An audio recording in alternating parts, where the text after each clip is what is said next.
probably they went into pro camps, and it would be the John Oilos, the Josh Murrays, the Keith McCleary, Sean Mellons, and then you had other guys, that were electric, like Quentin Cradle and AJ Street and Quentin. I mean, but it was a whole bunch, and loved them all, but had good players. But those are probably the ones that, just real quick, and I might miss somebody, but that had like pro tryouts.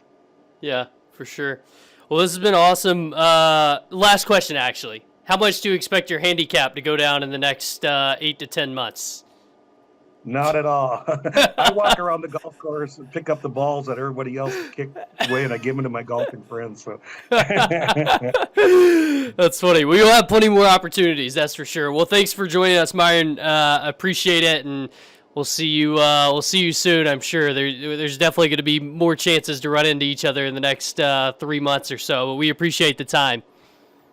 Well, go Falcons, go Mystics, and thank you. All right, have a good one, Myron. All right, Myron Schulz, the athletic director at Bismarck State College.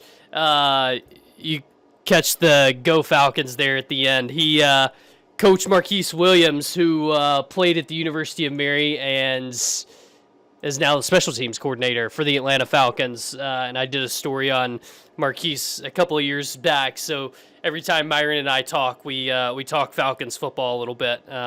Me being a guy from Georgia that keeps up with the Falcons pretty closely and that kind of thing. But so cool to have Myron on here and get a chance to talk to him. I mean, obviously a guy that means a ton around this community and is well known around this community in terms of the impact that he's had and the things that he's done. And I mean, just in 4.5 years, which, some people may say 4.5 years, wow, like that's, an eternity, but 4.5 years is not a lot of a time, especially when you talk about doing so much volume-wise that as much as they've done at Bismarck State College. I mean, adding double-digit sports, building a completely new facility that, he pointed to February as the time frame to expect that to open. I mean, just so many things that they've done in a short amount of time. But before we get to our next guest is going to be Kidder County head football coach Connor Hill.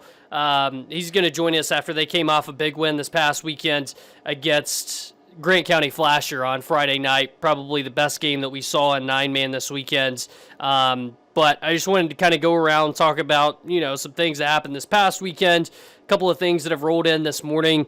We'll start with a couple of things that have rolled in this morning just because I got one on my phone here just in the last few minutes. But we were just talking about Dickinson State a little bit. Dickinson State Volleyball's Samantha Ose named the Frontier Conference Defender of the Week.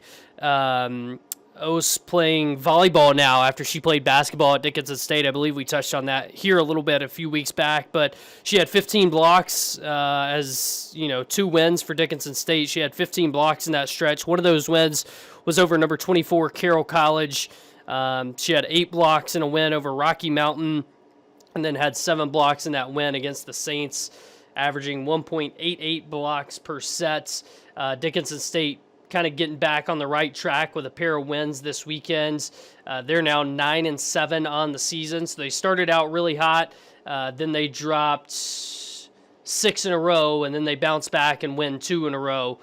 So now they've got a stretch here of 3 games in a row on the road. One of those is going to be at Bismarck State on October 15th. So that's not this coming Wednesday, but the following Wednesday. So I'm sure that's going to be a packed gym between Bismarck State and Dickinson State. Talking about football a little bit, a couple other things that came in just this morning. University of Mary getting their 3rd win of the season. UMary getting to 3 wins for the first time since 2021. So things trending in a positive direction so far. They defeated Jamestown 44-22 on the road. Obviously, Jamestown in their first season at the Division II level and in the NSIC. But Ryan Blair showing up at quarterback once again, the Conference Offensive Player of the Week. He went 28 for 41, 341 yards, 3 touchdowns, and no interceptions. He's had 3 starts this year. All 3 of them, he's gone over 300 yards passing. I mean, they were excited about Ryan Blair coming in, but I think he's exceeded expectations. Obviously, I think, UMary would have loved to have him for a couple of more games. He's been dealing with an injury. and has missed some time, and then they kind of worked him back into the lineup here, and obviously trying to do that for these big conference games, and he's been impressive. I'm not sure if he's still playing through that injury a little bit, but if he is, that makes it all the more impressive. UMary's offense had 32 first downs, 523 yards of total offense. I believe Carson Jablonski from Mandan had either 2 or 3 touchdowns in that game. So a big win for UMary. They get to come back home this weekend. They'll take on Minnesota State Moorhead this Saturday.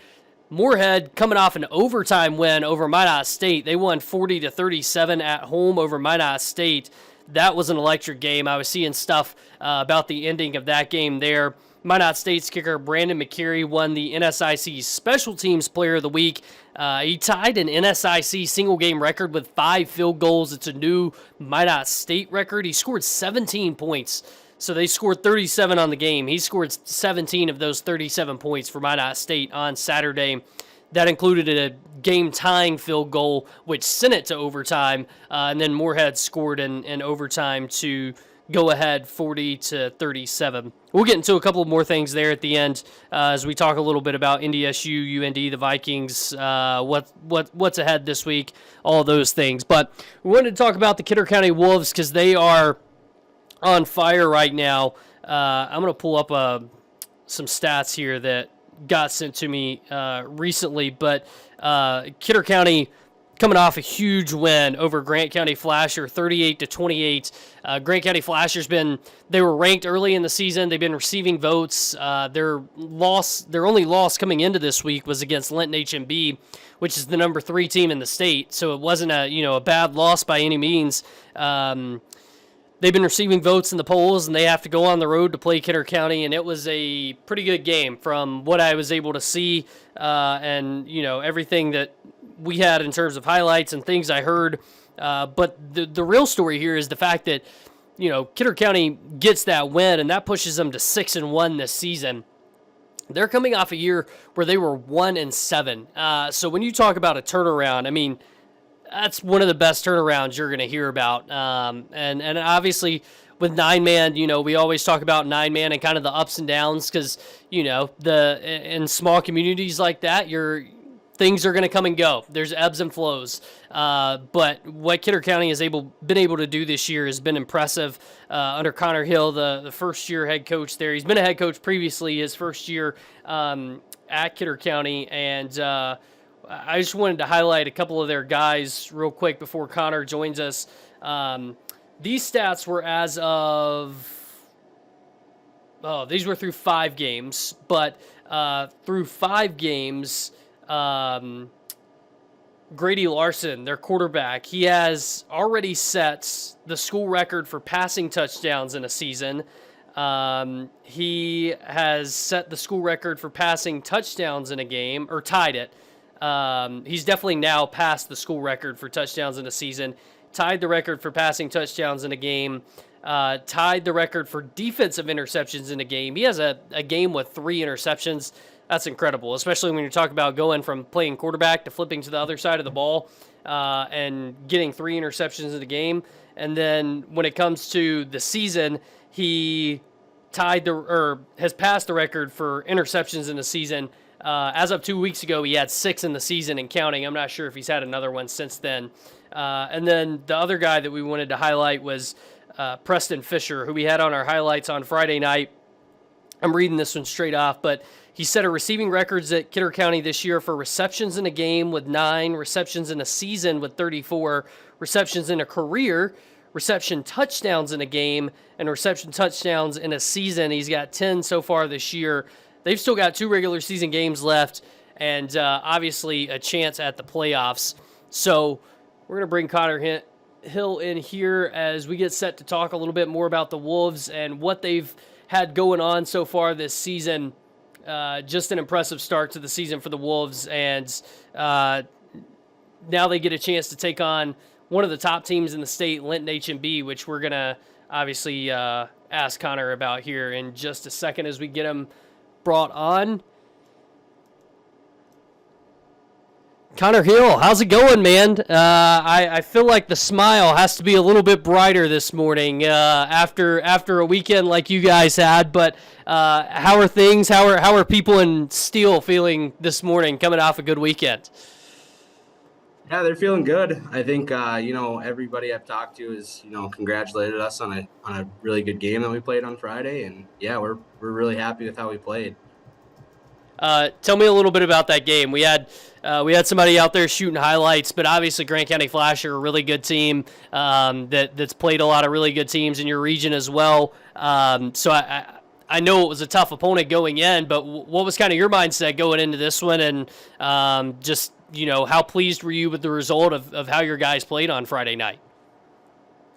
Yeah, I guess going into it, we just kind of I was us as coaches were preaching that they're going to get good plays, we're going to get good plays, and just to kind of stay even keeled throughout the whole game. Um, we went into the fourth quarter down 14 points, and our guys didn't blink. They just kind of took it in stride. They went and figured some stuff out on offense and defense, and we were able to put up 24 in the fourth quarter. So I was really happy with how we did there. Is that the most points you've scored in the fourth quarter this year? I think it might be, yeah. Yeah. I'd have to go back and look, but yeah. Yeah. What did you feel like you learned about this team this weekend? I mean, obviously being in a position like that where you're down 14, and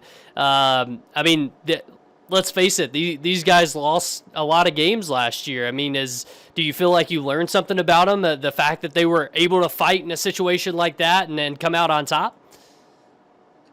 Yeah, I think kind of like you said, they were able to fight through it and, kind of pick each other up and go out there and execute and keep doing what we were doing kind of the whole season.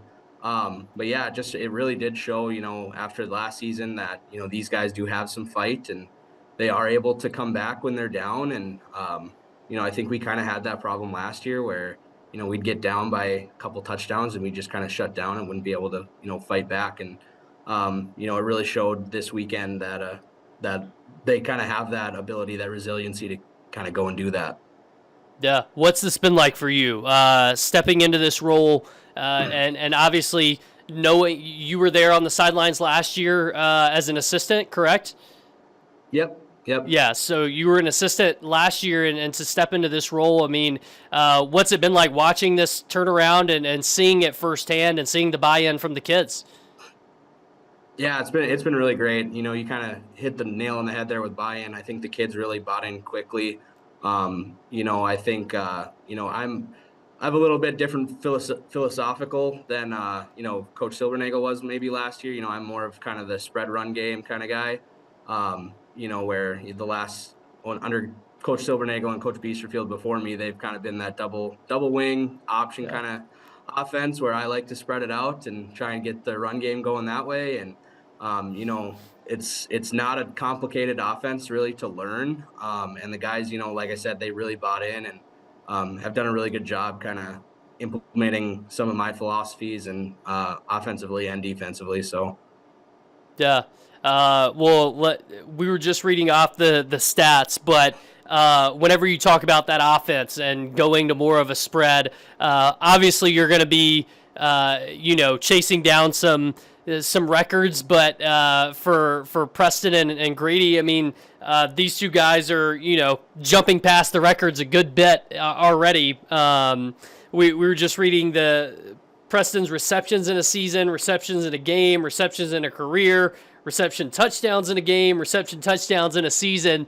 So I think that points to one, how much more you guys are throwing the ball. But whenever you come in and you say like, "Hey, this is what we're gonna do," what's the kids' reaction? What are the guys saying in the locker room? Were they excited about it, and have they really enjoyed kind of shifting to that new offensive scheme? Yeah, I think they have.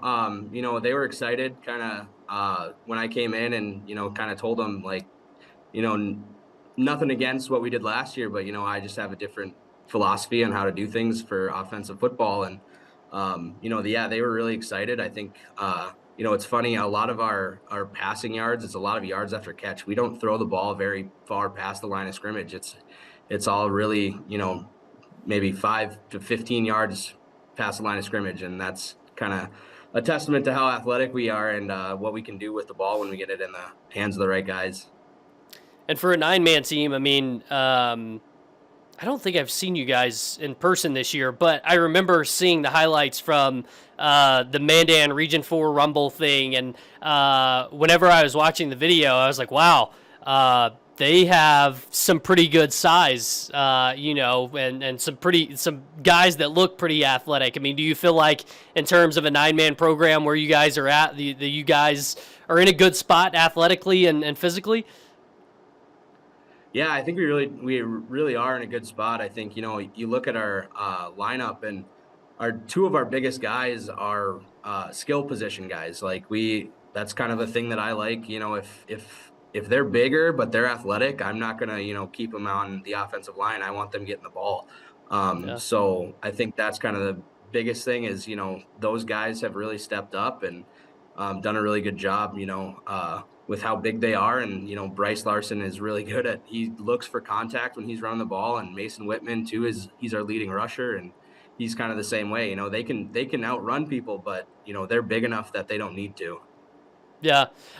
Take me through. So this isn't your first head coaching gig, right? So Right. Yep. what have you taken away from going in a position of being a head coach, moving on to somewhere else and taking a back seat as an assistant and then moving back into a head coach role? What's that process been like for you? What have has that helped you in any ways or changed any of your approaches? Yes and no. I think, coming from coaching in Surrey, the communities are similar in some senses. But the biggest thing is, I think, taking over in Surrey, I would, succeeded a different, Mark Kennedy, who is a really good coach and started a lot of good things for Surrey. Right. And then coming in here and being an assistant and kind of learning how Kidder County's been doing it for the last, 20 some years, kind of opened my eyes to, it really set in stone kind of what I was thinking philosophically with how I run offense and then defense too, I think was the biggest thing too. That's because when I was in Surrey, I didn't run the defense. And this year I've kind of taken both sets on. But yeah, I think the biggest thing is just kind of, like you said, taking that step back and being able to, take some things that I like, take some things that I didn't like, and kind of run with it. Why Kidder County? Well, I actually live in Mandan. Okay. So it's close. It's kind of my wife, what she does for work. It's really hard for her to get a job in a smaller school. And I've always been a Class B guy. I grew up in Hazen. So, I've always wanted to teach in a Class B school. So, Kidder County was close to Bismarck, and so it was easy for me, and then my wife could keep doing what she was doing. So it's really worked out for me. Yeah, that's awesome. What obviously you talk about going into the guys and telling them about what you're going to do differently and stuff like that. You mentioned the community of Steel and what it's been like being there. What was the response maybe before game one compared to now of, hey, we're going to go spread the ball out and throw it, a lot more than what you've been used to? Is there a little pause there from people in the community before they saw it in action?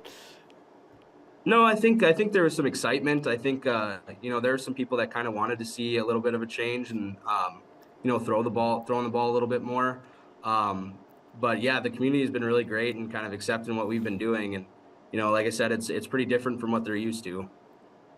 What can you tell us about Grady Larson? I mean, we've seen the stats and we've seen what he can do in short clips and things like that. But to have a junior quarterback like that's obviously making a huge impact on the defensive side at the same time, what has he kind of meant this year to this team and for you guys as a program?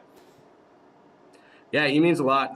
He's really grown as a football player. He started for us on defense last year as a sophomore, and he's been one of the most consistent guys with the weight room, and you can really see it in his tackling. Like he's become a very strong tackler on defense, and then offensively he's kind of like he's the point guard on our basketball team. So that's kind of the role he's been taken for as the quarterback. Is he's just really good at making sure that the guys are getting the ball when they need to, and just kind of facilitating like you would on the basketball court. Yeah. Well, obviously you get this win, and then you got to turn around real quick, right, and go into Yeah. the next step of the gauntlet of Region 4. So talk to me a little bit about this Friday and what that test is going to be like, having to go on the road against, one of the best teams in the state, against Linton. Yeah, we're going into it kind of the same way that we did last week. Just things are going to go well for them, and things are going to go well for us. There's going to be things that go bad for them, and things that go bad for us. So it's just going to be another game where we just got to stay even keeled and really go into it knowing that things aren't always going to go our way, and being resilient and staying focused on what we need to do and executing like that. So. What have you taken away from what you've been able to see on film from Linton? I mean, what is it that has made them such a special team so far this year that you guys are going to have to slow down? Yeah, I think they kind of have the same philosophy as I do with spreading the ball out a little bit. They aren't scared to throw the ball a lot. They kind of have that same idea of throw the ball short, let your athletes be athletes.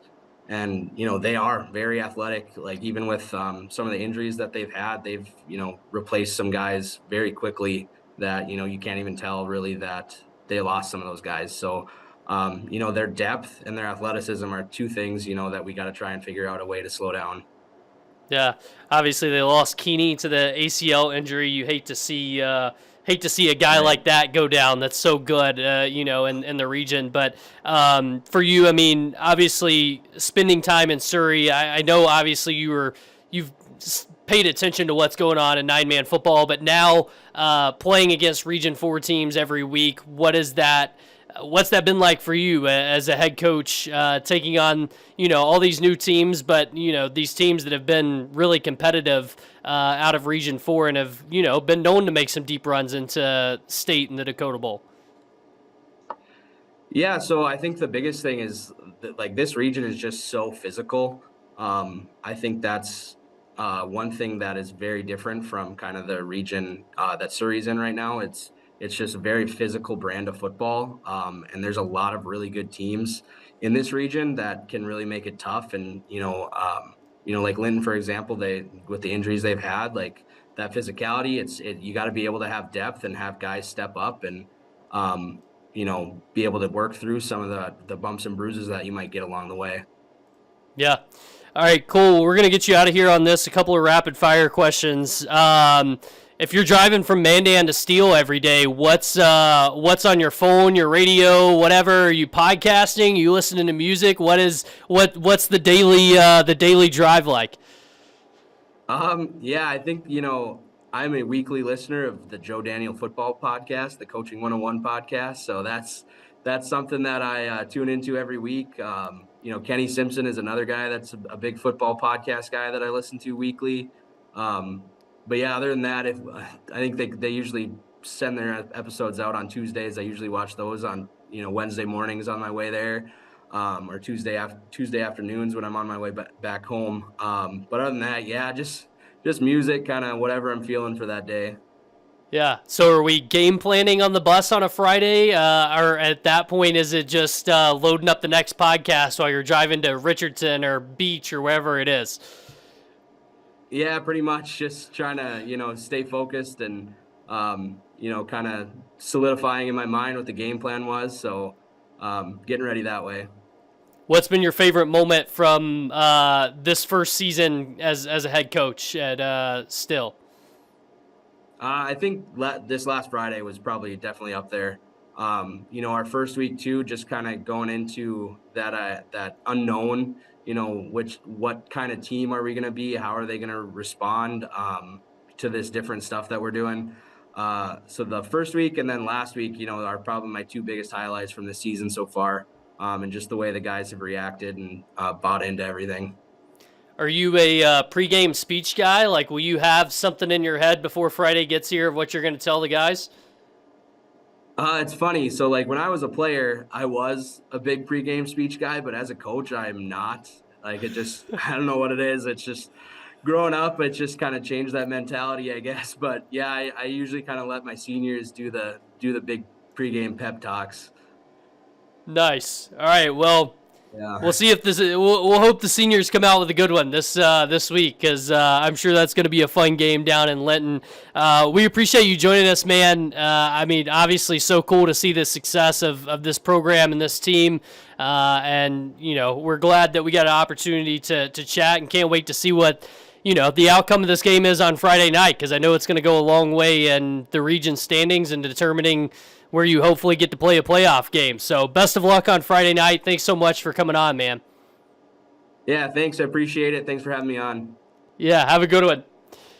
All right, Thanks, that you is too. Kidder County head coach Connor Hill, and what a team they've put together so far this year in Kidder County and Steele.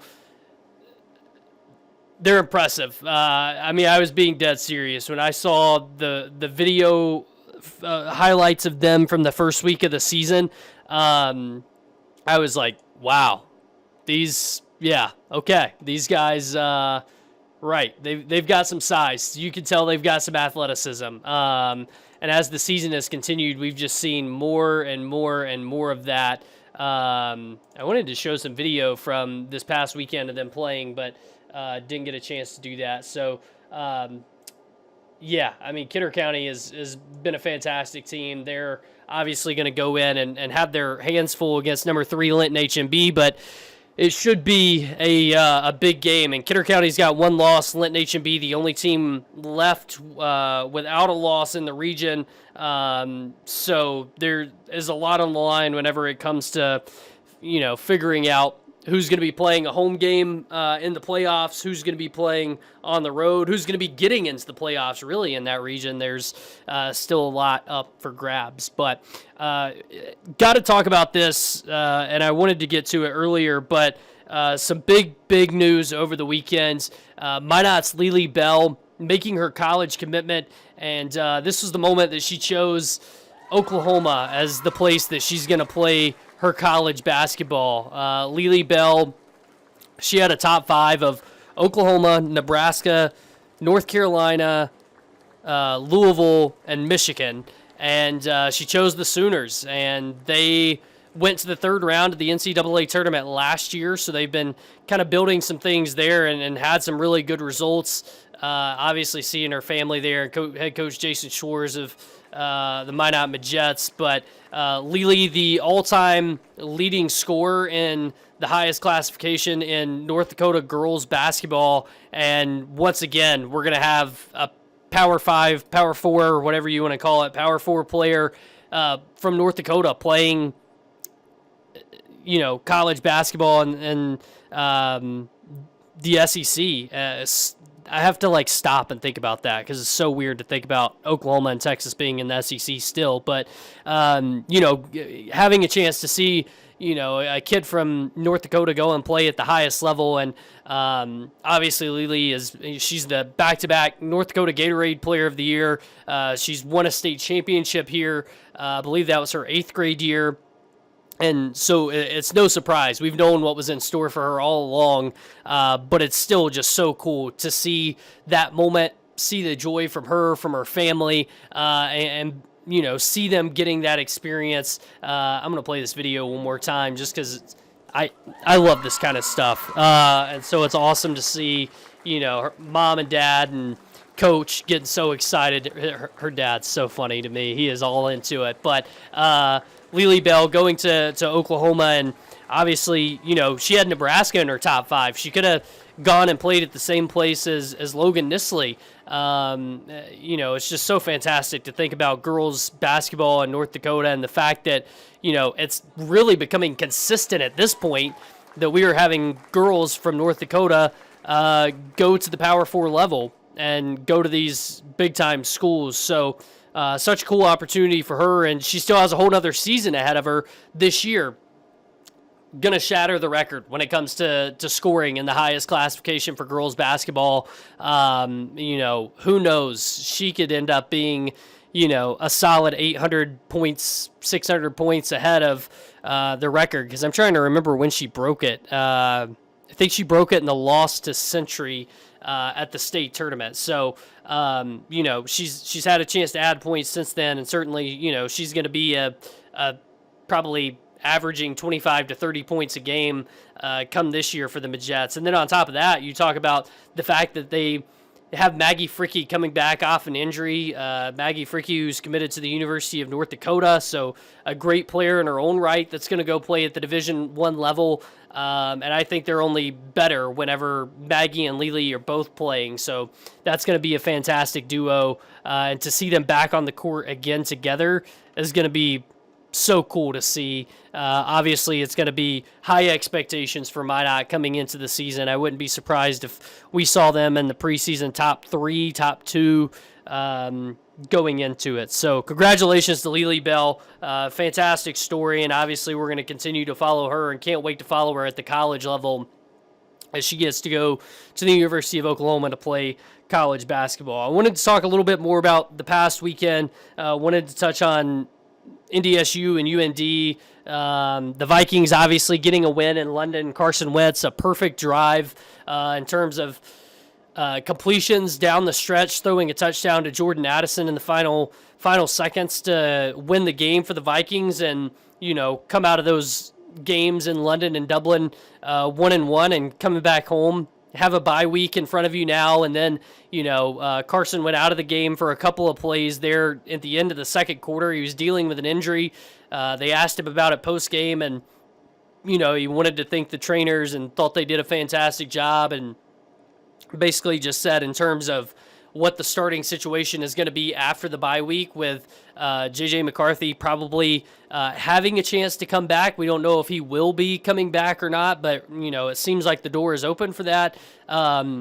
Carson just said, I'm not looking ahead. I've done too much looking ahead in my life and previously in my career, and I don't want to catch myself in that situation now. So we're just going to go into the bye week, get healthy, and approach the week the same way we would. So obviously the quarterback situation is going to be very interesting there to see if Carson gets an opportunity to play again or start again for the Vikings. But talking about North Dakota State a little bit this past weekend, NDSU going on the road and getting a win over number 6 Illinois State. The Bison were ranked number 1 coming into this one. Cole Payton again. I mean, showing off the wheels, the hurdles, man. Tim Polasek his heart rate has to go up at least 50 points whenever Cole Payton leaves his feet. But the hurdles are spectacular. Cole Payton was phenomenal again, a 33-16 win on the road. Illinois State was a team that, a lot of people were kind of saying, are they overrated, overranked, too high at number 6? But I feel like Illinois State came in, played a pretty good ball game. NDSU was just the better team, especially in the second half. They played better down the stretch and separated themselves, and just kind of showed that they were on a different tier than what Illinois State was. But you got to be happy if you're a Bison fan and they go on the road and get a win in this fashion. Maybe their first best test so far of the season, and now they will host Southern Illinois this Saturday. The Bison will play Southern Illinois. I believe that's a 3:30 kickoff, something like that. So the Bison will be back at home. Hard to believe it's the first weekend in October. I guess technically second weekend in October, and this will just be the second home game for the Bison. So weird. Or third home game. I guess it's the third home game for the Bison. It's a Monday. You got to figure these things out as you go. Third home game for the Bison, right? Yeah. Forgetting the South Dakota game. 51-13 win. So they had South Dakota and they had Southeast Missouri. This will be the third one against Southern Illinois. Meanwhile, UND, they go on the road and get a win. The first time they've gotten a road win in 700 days, something around 700 days. They beat Northern Iowa 35-7. And I don't think this is just the fact that they won the game on the road, but the fact of how they won the game on the road. It was a pretty dominant fashion, to go on the road and win in that way. They were up 14-0 at the half, and then they scored 21 more points in the second half. And Jerry Kaminsky, once again, was fantastic. 3 incompletions on the day for Jerry Kaminsky. 20 for 23, 246 yards, 4 touchdowns. I mean, he was phenomenal. And you talk about a lights-out performance. I mean, Northern Iowa now 2-3 on the season. UND is now 3-2 on the season. But Jerry Kaminsky, I mean, the way he is leading that team right now is incredible. BJ Fleming, the transfer receiver, he had over 100 yards receiving. He had a touchdown in that game as well. And so now UND will host Youngstown State this Saturday. So they get a chance to come back home and play on their home field this Saturday. And then next week, they'll be on the road at Southern Illinois. So if you're a football fan in North Dakota, you'll get a chance to see a lot of Southern Illinois in the next 2 weeks. I'm sure people are thrilled about that. Southern Illinois will travel to NDSU this weekend, and then they'll host UND next weekend. So we'll see how those teams compare. Youngstown at UND should be a pretty good game. We'll see how UND responds as they get deeper into conference play and get a chance to pick up another conference win at home. But a couple of other things I want to touch on real quick before we get out of here. Just a couple of things that are coming up this week that we're going to be watching from our perspective. The state tennis tournament coming up. Mandan won the region tournament, the WDA tournament at home over Legacy this past weekend. Legacy had just beaten them in their regular season matchup a week prior to the WDA tournament. So Mandan responds, wins by 1. It was 3-2. They won all 3 singles points, lost the 2 doubles points to end up taking the match 3-2 and win their second consecutive WDA tournament. WDA is really good this year.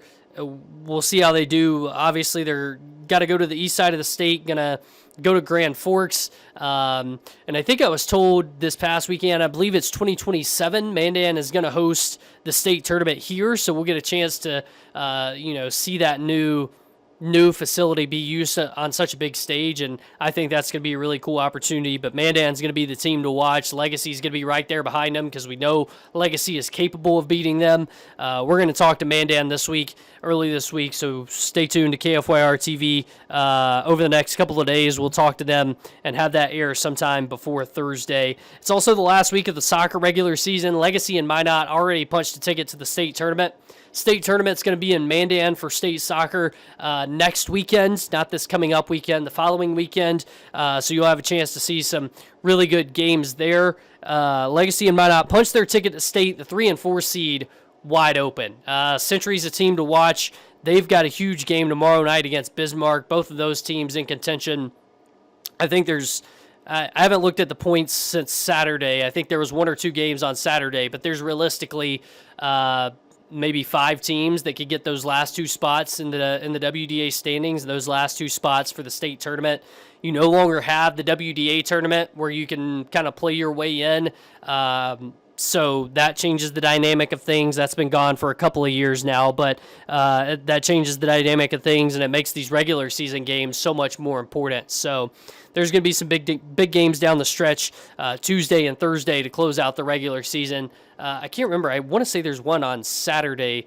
Jamestown's been playing several Saturday games. There might be one soccer game on Saturday as well. But those are a couple of things we're going to be watching. Obviously, on the football front, we talked about Kidder County and Linton HMB. That's going to be one that's circled at the top of our list. And then Friday night, Bismarck and Legacy play as well. That'll be a good one. Dickinson and St. Mary's going to be playing at Dickinson, so that's going to be one to watch. Lots of good football this week. Linton and Kidder County, though, that's going to be a phenomenal matchup. Glad we had Connor Hill on to talk about Kidder County going from 1-7 last year to 6-1 this year. A fantastic turnaround, to say the least. But we appreciate you joining us on the Dakota Drive. What a fun Monday. Exciting to dive into things, and we'll be right back here in the same spot next Monday, 2 to 3 p.m. Central on the Dakota Drive. We appreciate you joining us as always. Have a great rest of your Monday, and have a great rest of your week.